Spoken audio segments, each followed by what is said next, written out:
Here's my prediction. I think by the end of this calendar year, we'll be over 100,000. Bitcoin's forming this nice declining flag. Top of the flag, it looks like you kind of break out at 66 from the flag. You break out from the all-time high at 72 or 3. I think when we go through those, we're going to squirt up to 100, very quickly. People who embrace Bitcoin and save in Bitcoin terms, your kids, grandkids, and great-grandkids are going to notice the difference in a very meaningful way, in a very, very meaningful way. And so that's why I do what I do in terms of advocating for this kind of quote-unquote perfect form of money. Despite recent price movements, Bitcoin and other cryptocurrencies have been trading within the same range for months. However, prominent investors and analysts in the crypto space remain confident that a breakout is imminent within the next few weeks. They predict this will push Bitcoin beyond its current all-time high, potentially driving it to six-figure values. Sound money advocate Lawrence Lepard is optimistic, forecasting Bitcoin will reach $100,000 before the end of 2024. He is fully convinced there's still time to achieve this milestone. Lepard, along with other bullish experts, believes the upcoming U.S. presidential election in November could serve as a major turning point for Bitcoin and cryptocurrency prices. According to Lepard, if pro-crypto candidate and former President Donald Trump wins, demand for Bitcoin and the entire digital asset market will soar. This surge will likely be driven by the resolution of regulatory uncertainties that have kept investors cautious.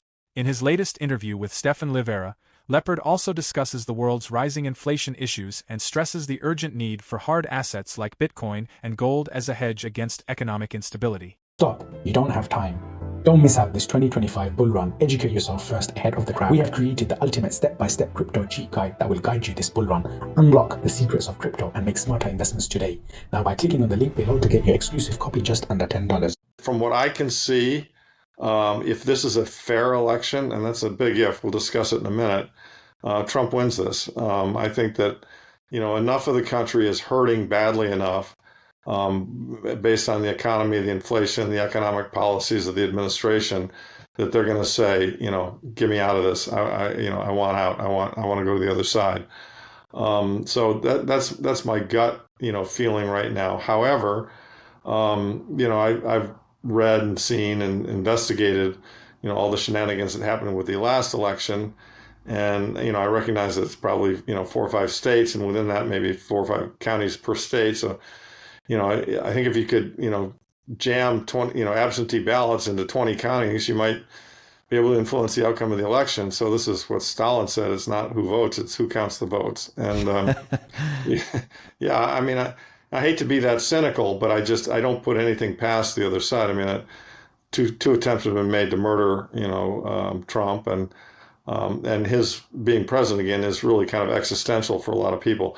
I think from a crypto point of view, there's no doubt Trump would be more friendly because he's talked about, having a light touch in terms of regulation, or maybe even making it legal tender, et cetera, et cetera.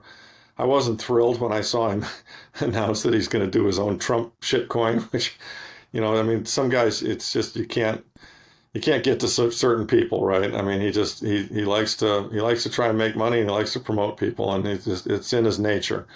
So I was disappointed when I saw that, but of course, of the choice between the two, for me it's obvious, because one is much more pro-business and pro-crypto and pro-Bitcoin than the other.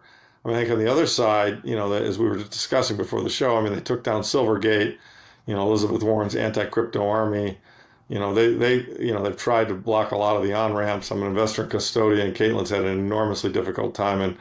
And the politics and the bullshit that, the administration has pulled, and the administration and the Federal Reserve have pulled to try and keep, Bitcoin and crypto within their sphere.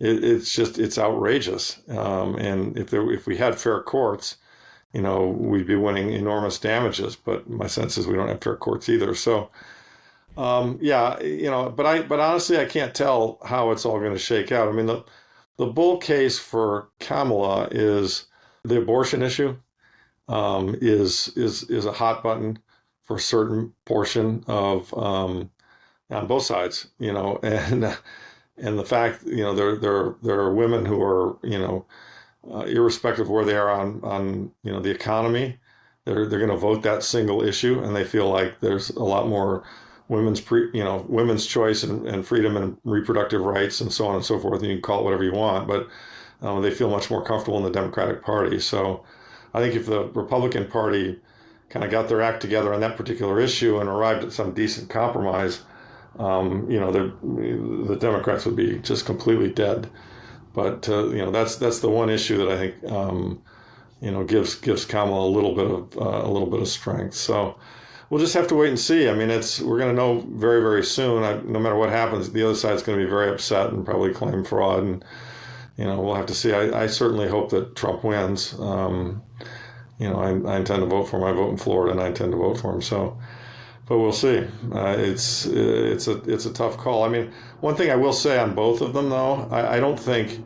I think Kamala spends more faster. Okay, I think there's more UBI, there's more debt forgiveness. There's just, she thinks she's got an unlimited checkbook, and they're gonna, in my view, they're gonna go full modern monetary theory view of deficits. What deficits? We can just print to handle it. That's that side. I think there will probably be a little bit more restraint on the Trump side. I mean, But I caution that he says he's going to balance the budget. He says he's going to cut all these costs. I mean, my sense is, but he also wants to cut taxes. My sense is it's going to be pretty hard for him to really make a big dent. I mean, for decades, sound money advocates like Lawrence Lepard have argued that what the U.S. truly needs is an austerity program, measures aimed at reducing government spending and shrinking the deficit.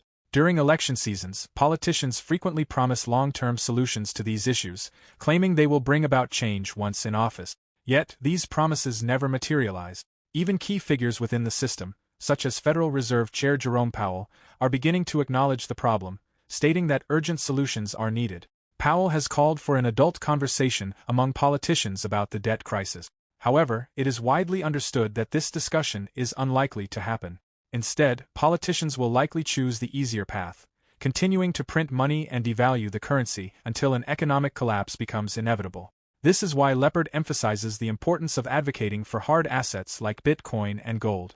He believes that these assets are critical not only to the nation's financial survival but potentially to the future of humanity. Here are more highlights from his interview. People who embrace Bitcoin and save in Bitcoin terms, your kids, grandkids, and great-grandkids are going to notice the difference in a very meaningful way, in a very, very meaningful way. And so that's why I do what I do in terms of advocating for this kind of quote-unquote perfect form of money. I think that's why Saylor does what he does. I think it's why we're all doing it, right, Stephan? I mean, if you've got a libertarian bent, you realize that the problem is that the state controls the money and they use it as an instrument of power to control all of us and to create wars and to kill people. But we are in a position to rein them in on money because we don't have to use their money. We can use our own money. And we've now got a form of money that's totally fair, widely distributed. Everyone plays by the same rules, can't be messed with. That's a very, very powerful thing. Very powerful. And so, give it time, another 10 years, another 20 years at the most, it's gonna solve the problem, in my opinion.